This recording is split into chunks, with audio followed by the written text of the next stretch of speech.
امریکہ کے ایک پارک سے مشہور بیس بال کھلاڑی جیکی رابنسن کا مجسمہ چوری کر لیا گیا ہے۔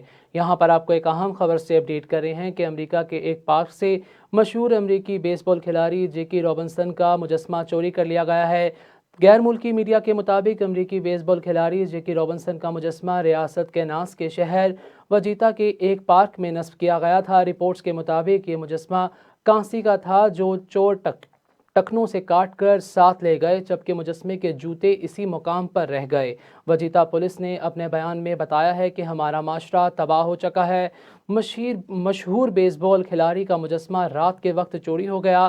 ان افراد کی حرکتوں سے مایوسی ہوئی جن کے پاس قانون ہاتھ میں لینے اور مجسمہ چوری کرنے کی جرت تھی۔ یہ ایک پارک ہے جہاں شہری اپنے گھر والوں کے ساتھ آتے ہیں۔ پولیس نے اعلان کیا ہے کہ مجسمہ چوری کرنے والوں کی اطلاع دینے والوں کو نقدی انعام فراہم کی جائے گی۔